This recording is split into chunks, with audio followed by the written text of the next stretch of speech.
معزز و محترم آزما درنو خوگو مسلمانان ورونو الله تعالی د دې ماشومانو دا دستاربندي د دوی د خوشحالي او د دوی د قرآن سره نسبت او مینا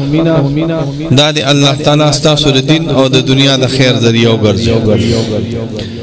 معزز و محترم زمونږ د دین دا ډېر لوی قوي او وسیع حیثیت ساتي. زمونږ د دې دین خلاف نور دینونه په دنیا کې په الحال موجود شته،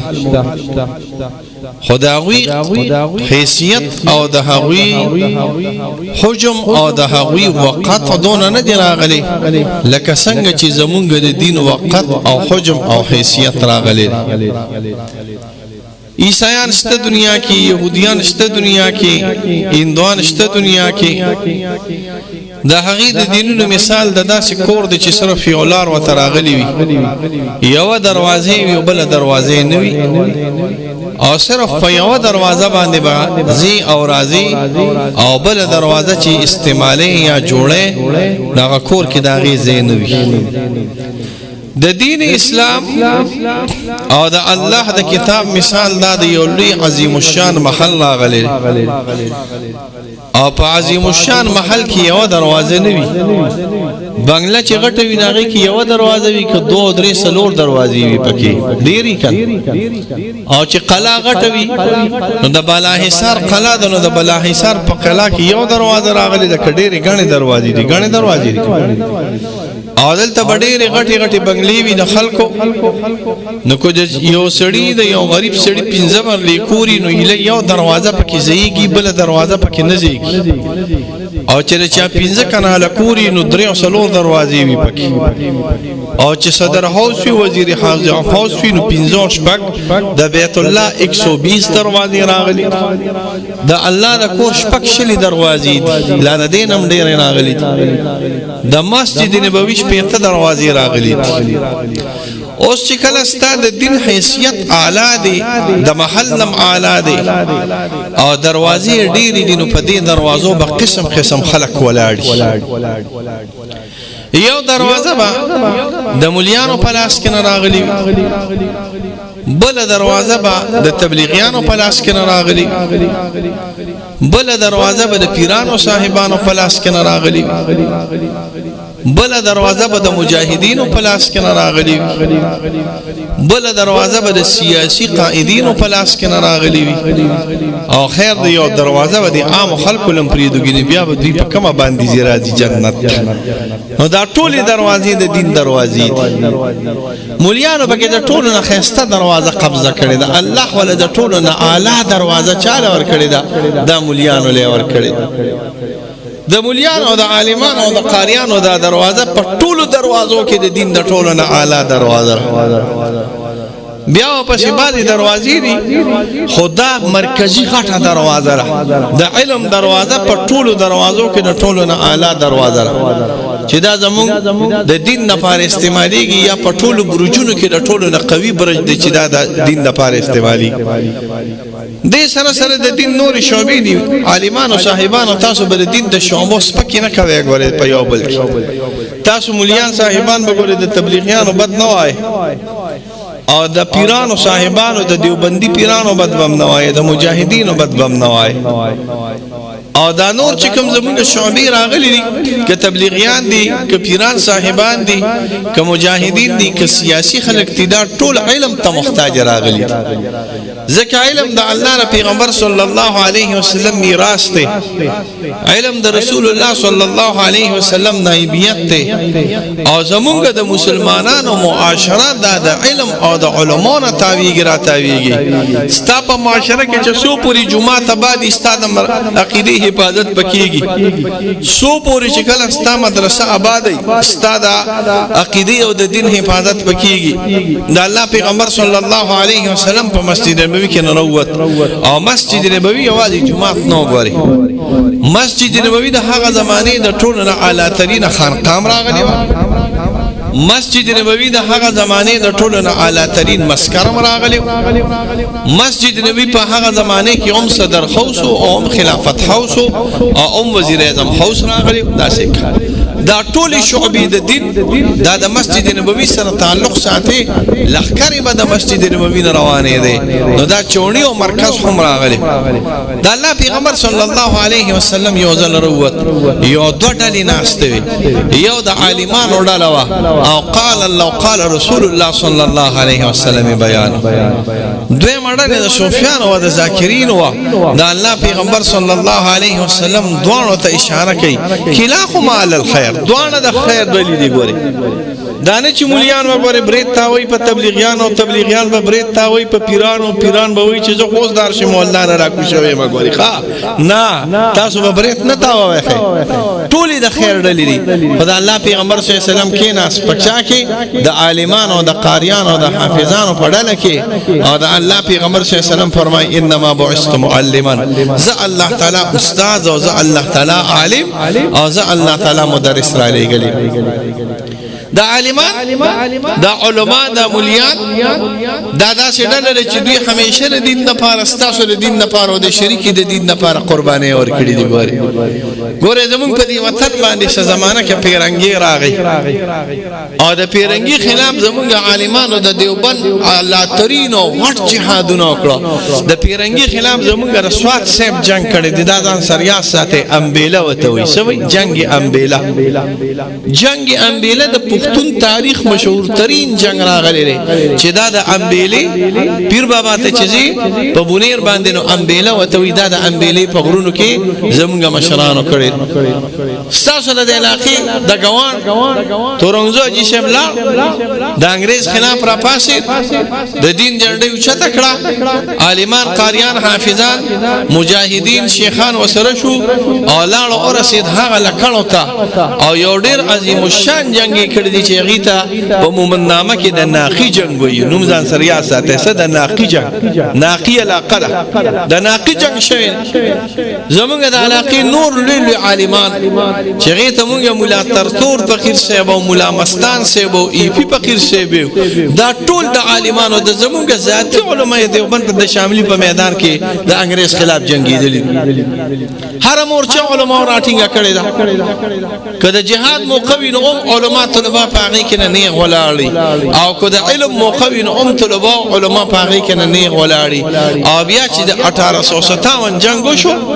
نو زمونږ په د علاقې باندې د انګريز سخت تسلط راغی انګريزان ډیر زیات او خياران خلک راغلي شاه عبدالعزیز صاحب زمون پر اکابرین دیوبند کې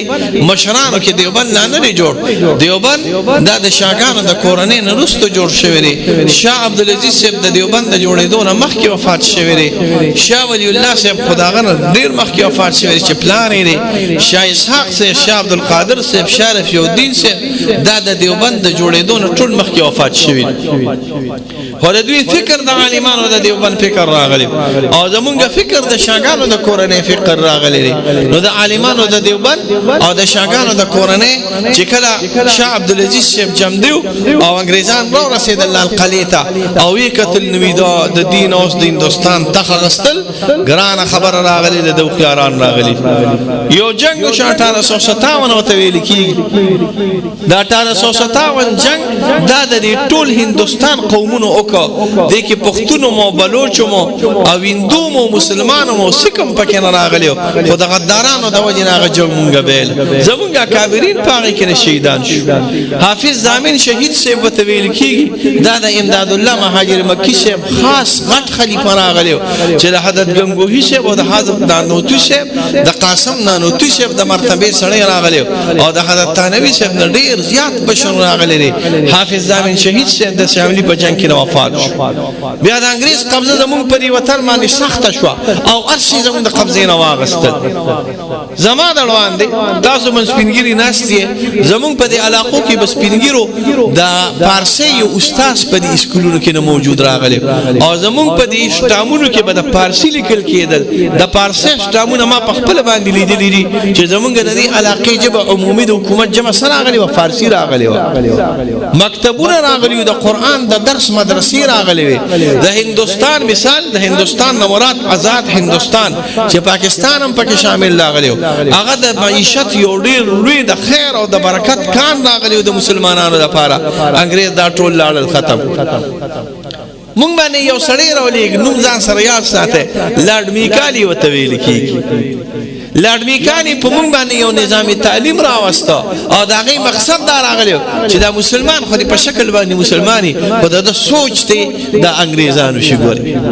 او یقیني خبره ده زمونږ د خلکو سوچ بالکل انګریزي ته واړېد د دې تورخم نه چې لږه خواشي د هغوی قلم ته قلم وي او مونږ ورته څه شي وي پین ورته وي د تورخم نه چې اخواشي نو هغوی ورته خیاط وي او مونږ ورته څه شي وي ټیلر ورته وي نو دا ټیلر ولې ټیلر شوی دی ځکه زمونږ په ځمکه باندې د انګریزانو ناکاره قدم پاتې شوی دی او افغانیانو په خپله ځمکه باندې د انګریزانو ناکاره قدم نه دی پرېښودلی په دې خبرو ځان پوهوئ زمونږ په ځمکه باندې د انګریزانو ناکاره قدم پاتې شوی او د هغوی په ځمکه باندې د انګریزانو ناکاره قدم نه دی پاتې شوی زمونږ ټوله سوسایټي د انګریزانو نه متاثر راغلی ده زه درته یو ناشنا خبره کوم ګورئ ای بوډاګانو تاسو لږ سوچ وکړئ داسې 20 کاله او 30 کاله مخکې ګوري دا ګیره خرول یو پیشن راغلی وګورئ ګیره خرول پیشن اوس الحمدلله چې څوک مونږ ګورو که ځوانان دي او که هلکان دي او که خانان دي او که بادشیان دي او که نوابان دي یې سمه غټه ګیره پرېښودلې وي هغه خیر دی نه دی پرېښودلي خیر دی دا څه دغه نه دي راغلي تاسو مولیان پکې ډېرې خړتې پړتې کله ناکله شروع کړې پرېږده چې دا لږ هم پرېښودلې ده ښې کړي دي چې پرېښودلې دي خو دا ګیرې نه وي دا ګورئ اوس دې خلکو ډېرې شروع کړي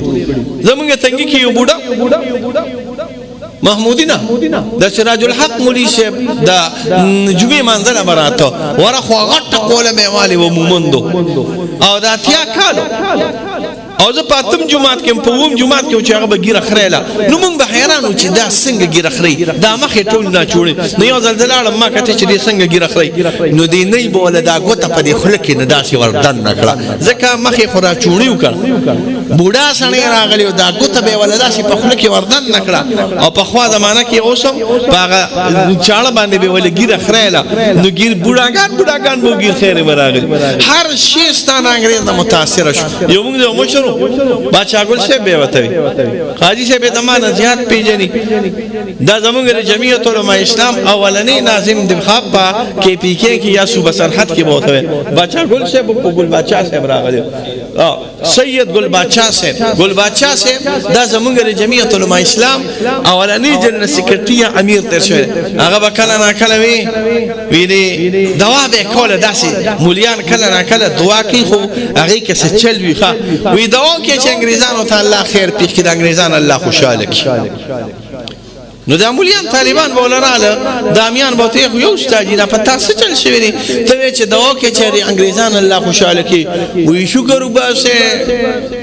چې انګریزانو غول نه دي خوړلي غولو ګنې کې انګریزانو غول خوړلی وو نو زمونږ دا دیسي د تور سترګو والا انګریزانو به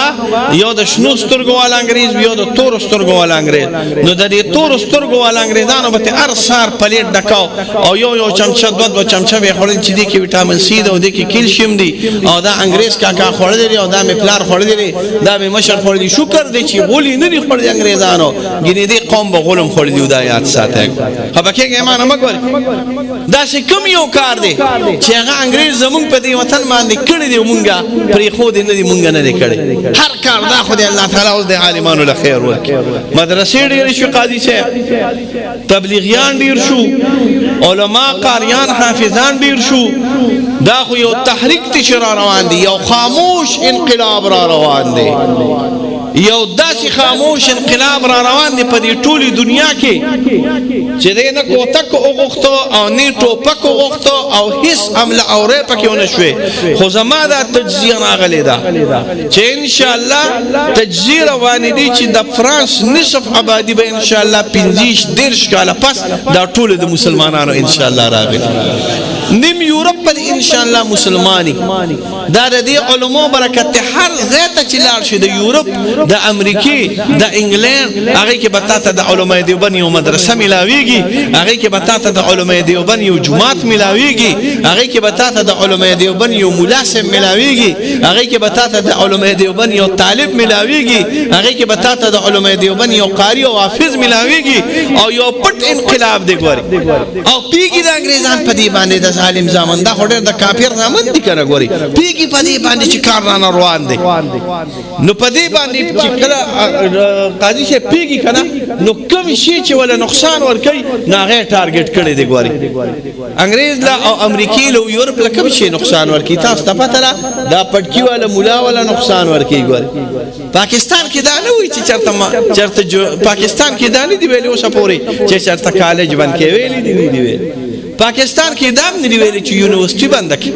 پاکستان کې دام نه ویلي چې چرته پلان کې کالج یا یونیورسيټي بند کړي پاکستان کې د یو شنو ډیر یریږي ګوري وې د دې مولا نه می ساته د دې قاریانو نه می ساته او د دې مدرسې نه می ساته او د دې جماعتونو نه می ساته او د مولیانو قاریانو مدرسې دا په پاکستان کې بند کینو کار به جوړ شي مونږ په دې ارمان باندې ډیر گیدړان ګورته لاړل په پیګه ډیر په دې ارمان ډیر گیدړان ګورته لاړل په دې ارمان باندې پیرنګي د وطن نه کړه غستې دي تللې په دې ارمان باندې مشرف په دوبه کې هغه دی لاړ مړ شو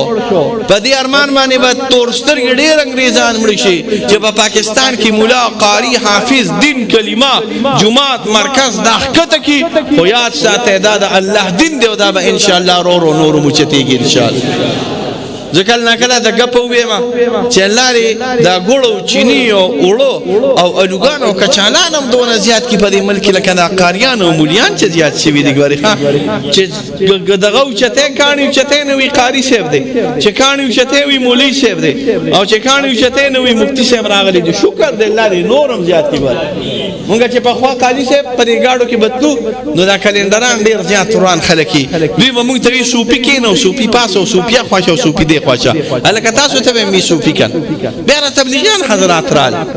نو بیا دا سوفي بدل شو پچا باندې په امیر باندې امیر صاحب کین او امیر صاحب پاسو امیر صاحب خوښ او امیر صاحب دی خوښ زمیم چې درې سلور کاله تیریږي نو هر ګيري والا تبع ان شاء الله خلق مفتی صاحب وایو چې مفتی صاحب کین او مفتی صاحب خوښ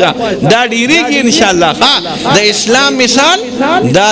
د اسلام مثال دا د انور دی د انور یو ځکه پروزي خو بل ځکه راخیږي بل ځکه پروزي خو بل ځکه راخیږي بل ځکه پروزي خو بل ځکه راخیږي تا ډیر د علم مرکزونه لاړل ستانه د قرطبه انتخار عیسایانو واغستا تانه د مالقاب انتخار عیسایانو واغستا ستاد کابرینو د علم مرکز کاشغر تانه سکا اسم چنیانو واغستنی تانه سمرقند بخارا خلق واغستا خو بیا الحمدلله دا دین د سمرقند ته محتاج راغلی دی او نه بخارا ته محتاج راغلی دی او نه بدخشان ته محتاج راغلی دی او نه کاشغر ته محتاج راغلی دی نه قرطبه ته محتاج راغلی دی او نه غرناطه ته محتاج راغلی دی دا چې قومونه به الله تعالی پیدا کړي که تاسو د دین نه ګوتو وینځلې دا چې قومونه به الله پیدا کړي چې وی به سر کافرانی خو دین به قبول کړي او د دین جنډه بوچته کې ګوریات ساته ښه تاسو د خپل علماء قدر وکړئ ستاسو د دې مولیانو په شانتي مولیان قسم دی کدا د دنیا په سر باندې ملاويږي اصل کې انسان زمونږ پښتو متن راغلي دي او خپل لور او خور سره راغلي وي قړ میدان راغلي په دنیا کې داسې مدرسې په یو ځای کې دي په دنیا سي داسې درسونه د قران په یو ځای کې نشته په دنیا کې داسې د خیر او د برکت او د شرعي حلیه ول مولیان په دنیا کې یو ځای کې نشته په دنیا کې حق خبره چې کوي او خجار په ځای کوي دا مولیان یو ځای کې نشته مګر دا صرف په پاکستان کې افغانستان کې او په هندستان کې علماء دیوبندي چې وی خپل شکل برقرار ساتلې دي ستاده ګری حفاظت هم کړی دي او د خپل ګری حفاظت هم کړی دي د حیا حفاظت هم کړی دي او د خپل حیا حفاظت هم کړی دي ستا پټکیم ستا په سر باندې پروت راغلی دي او د دوی خپل پټکیم د دوی په سر باندې پراته راغلی ستا د ایمان کار او برکت هم جوړ کړی دي او خپل ایمان هم غوړي قوي او طاقتور ساتلی دي دا د عالمانو صاحبانو او د قاریانو او د علماء دیوبند برکت راغلی دي نو موږ تاسو ته نور څه نه وي موږ د نور څه نه غواړو حضور د نه غواړو چې د مدرسې بر سره شریکی چلوي ان شاء الله دا جمعهتون برا سره شریک آباد ان شاء الله د دین په کار کې به زمونږ مرګري او کړه بي دینه کار اندته وي نو بالکل موږ سره مرګرتیا مکوي کته تاسو چې چرته پدې عمرزو کې چرته یو مولا صاحب وي چې سبا بزو او ډاکه بکونو بالکل وسره مزه چې سبا بزو غلا بکونو بالکل وسره مزه چې سبا بزو قتل بکو بالکل وسره مزه او کو دا علما ستاسو خیر غواړي په دین او په دنیا ستاسو خیر غواړي ستاسو د بچو تعلیم غواړي ستاسو د بچو خیر غواړي د هغې عقیده غواړي ستاسو د زنانو پرده غواړي ستاسو د دې ملک امن غواړي ستاسو د دې ملک حفاظت غواړي نو بیا په تاسو باندې شرعا او عرفا او طبعا واجب راغلی ده چې تاسو به ان شاء الله د علماء مرستم کوي ولاړ به مې وسره او امداد به هم کوي هم به مرسته کوي هم به وسره امداد کوي هم به وسره ولاړ هم به احترام کوي ګوري یو خبره یاد سات د بعضې سړي به یو قسمه وس کېږي د بعضې سړي به دا وس کېږي چې دی به جارو راوالي په جومات کې به یې وخي خو دا جارو چې نالي په جومات کې یې وخي هسې خبره کومه که نه دا به غریب سړی یې وخي اوس کو چېرته یو ډېر لوی خان دی نه د علاقې 2000 جریبه ځمکه راغلې ده او 3 کروڑ روپۍ په بینک کې پرتې راغلي دي او په جومات کې کار کېږي او هغه جارو راوالي چې زه ثواب ګټم نو دا جارو د لاس حواله وی ماما ته ثواب په دې جارو ګټلو باندې مه ګټه ته ورشه د بینک نه یو 2 لک روپۍ نغدې راوړه چې په دې جومات کې ولګوه زما په خبره پوهېږې که ستا 14 لک روپۍ په بینک کې پرتې دي او ته راپاسې دې جارو دې راواغېسته چې زه جارو باندې ثواب ګټم جارو باندې تعالی الله ثواب نه درکوي ستا دا پیسې راوالو د دین لپاره استعمال کا نو تعالی به الله تعالی ثواب درکوي اوس کو چېرته یو غریب راغلی هغه سره د پیسې درک نه لګي هغه د لاسو کار کولی شي هغه خلق استعمالولی شي هغه زړه د علماء دپاره ښه ساتلی شي د څونه د هر وس سړی د خپل استطاعت مناسب دا به انشاءالله د دین په کار کې لګي علي به دا دین اوچتېږي ګینې فتنې درته متوجه دي د هر طرف نه کافر تاسو ته متوجه راغلی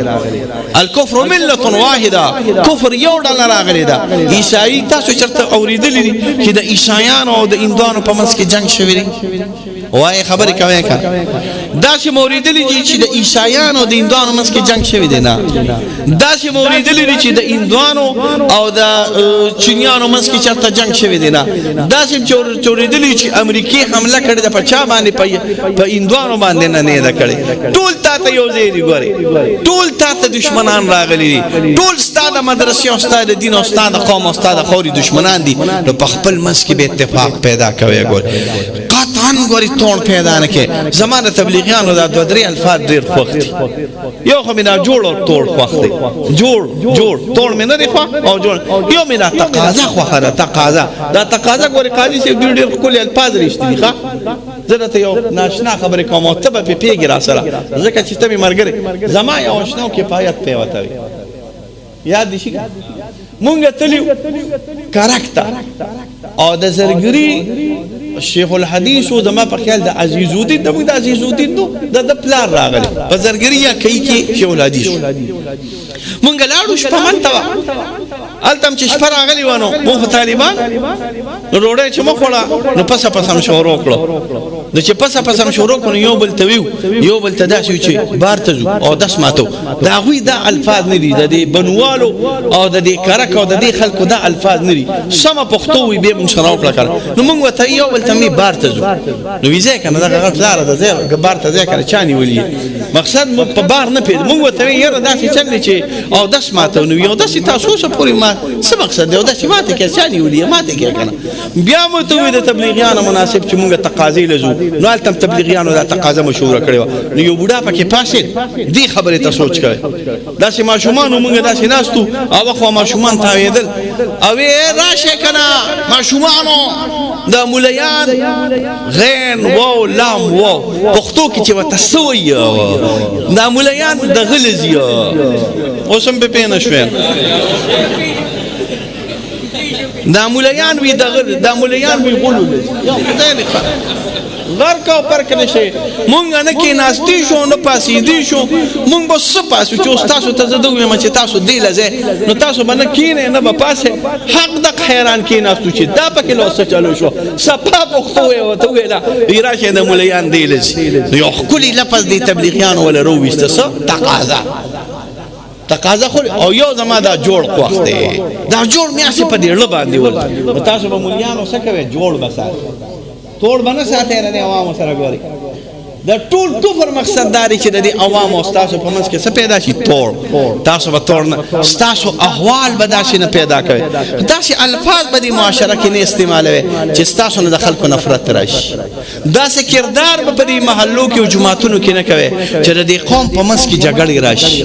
داسې کارونه به نه کوي چې دا قوم په دې علماء باندې به اعتماد شي داسې کارونه به نه کوي چې د بعضې مسایلو او ستا د دې وینا د وجې نه د دې قوم په منځ کې توړ پیدا شي نو هسې نه ملا صاحب قاري صاحب عالم صاحب که ته د توړ زړګي وګرځېدې نو دا به بیا د امت لپاره ډېر نقصان وي کوشش وکړې څونه چې علم کامل کېږي دا یاد ساتئ دا توړ کوم وخت کې راځي د علم الناقص د وجې نه یو دا توړ کوم وخت کې راځي د عمل الناقص د وجې نه دویم دا توړ کوم وخت کې راځي د فهم ناقص د وجې نه دریم دا ټول کوم ځای کې راځي د قلب الناقص د وجې نه څلورمه څلور څیزونه مې وي ښه ټول کوم ځای کې راځي چې علم ناقص نو چې علم ناقص وي قاضي صاحب که نه نو د بعضې ملا نه د الله تعالی په امان کې وساته ګوره زمونږ پښتنو ملیا زمونږ پاسیوانانو به وي یک من علم را 10 من عقل یو من علم له به 10 من عقل ساتي نالي به د دې عوامو سره ګزاره کړي کله ناکله یو سړي 2 درجې 3 درجې وي او چې څنګه کینې او ترجمه شروع کړي نو دا نیم جومات ورته مشرکان ښکاري او دا نیم جومات ورته بدعتیان ښکاري چشمې چولې وي یو کې د شرک چشمه وي او بل کې د بدعت چشمه وي دا یو سترګه چې داسې پټه کې وي دا خو ټول په دې جومات کې مشرکان ناست دي ګورې ښه او دا بله سترګه چې پټه کې هلکه وي دا خو ټول بدعتیان ناست دي ښه نو دا بدعتي او دا مشرک او دا کافر فتوی لګول دا د کومو دا د دې چشمو کار راغلی دی ګورې ته چشمې سمې واچوه علم دې سم کا کامل علم وکړه نو ته به بیا دا ټوله دنیا والا ته سم ښکاري چې مسلمان وي خویزو ته زه تللی وم دا خویزي په مونږ کې ډیره زیاته خشکه علاقه راغلی ده دا نه خشکه ده چې حیران بشي اوبه پکې نه نشته ګیا پکې نه نشته سبزه پکې نه نشته تک سره غرونه راغلي چې کېناستم ما وی دا خلک دلته چا په زور باندې ایثار کړي دي دا څنګه چل راغلی خو هلته زمونږ د دې علاقې د خره نه دي دا هم شنه ګیا خوري ګوري او هلته ټول ځناور بوستې او بوستې او بوستې او بوستې بوس ولورکو نو خویزو کې چا ناشنغر خر بوته نو چې خر یې بوته ناشنغر خر خو څه کوي ګیا شنه ګیا خوري نو هغوی ورته بوس شو اچول نو یو ورځ یې وخوړل نو 2 ورځې یې وخوړل نو 3 ورځې یې وخوړل نو په څلورمه ورځ یې نه خوړل نو چې نه خوړل نو د هغوی ملکان ډېر زیات هوښیاران دي یو ملک راغی سړي ته وایي شنې چشمې ورته واچوه دا به اوس د بوس خوراک شروع کړي به شنې چشمې خر ته واچولې او چې خر ته یې شنې چشمې واچولې او بوس یې ورته کېښودل په خړپاري شروع کړي نو مکه دا شنګر غیا راغلی ده نو تاسو به ځان نه د خویزو خره نه جوړوئ زما په خبره پوهېږې ځان نه به د خویزو خره نه جوړوئ چې څوک نه نو دا مشرک دی او چې څوک نه نو دا کافر دی او چې څوک نه دا بدعتي دی دا د ناقص علم کار راغلی دویم نمبر عمل چې ناقص شي نو چې عمل ناقص شي نو بیا هم دا فتوی لګي دریم دا دی چې ګورې قلب کامل ساته په وړو وړو خبرو به د دې قوم نه خفه کېږي دا خو خلک دي انسانان دي بی بکله ناکله ستا خلاف داسې یو اتفاقي خبرو کی ته به ګورې هغه په ړه باندې نه رانیسې هغه به ځان سره غوټکی نه تاسو عوام به هم ګورې یو چل کوئ تاسو به هم په وړو ملیا په وړو خبرو باندې دا ملیانو بدناموئ نه ستاسو چې زوی وي او نمسي وي او ورور مې او تربور مې او څه لاس خپې خطا شي نو تاسو پې پرده اچوئ او کورسپیکل کې اعلانونه کوئ وایې که نه مړه پرده پې اچوئ که ځکه زوی دی که نمسي دی که نه تربور دی ورور دی نو دا علما هم په رښتینې دي راغلي دا انسانان دي د دوی به کله ناکله به پې ټینشن راغلی وي کله ناکله به پې د کورس ټینشن وي د درس ټینشن وي هسې نن سبا د ټینشن زمانه ده د دوی لاس پې به کله ناکله خطا شي د دوی ژبه به کله ناکله خطا شي نو ته به د هغه وړو خبرو د وجې نه په علماو پسې خبرې نه کوې ګورې ښه نو تاسو به هم د وړو خبرو اغماس کوئ معافي به کوئ او علما تاسو به انشاءالله د دې عوامو د وړو خبرو نیول به نه کوئ بیا به ډېر فساد جوړ شي نو زما تاسو علماو ته دا درخواست دی چې تاسو به ان شاء الله په دې معاشره کې او په دې وطن کې د جوړ سبب جوړيږي د توړ سبب باندې جوړيږي چې د جوړ سبب جوړ شي ماحول بم خوشي اخرت بم خوشي د مولیان قاریان حافظان دي کې به الله خیر واچي او چې ستا قول او فعل په ټول باندې بناوي بیا به تکلیف فيها نو چې ان شاء الله الله ته متوجي ان شاء الله د خپل قاریان او حافظان او د عالمانو سره په اخلاص باندې درسونه کوي الله به هم درس کې برکت اچي. رقت عيناي شوقا ولتعب ظهر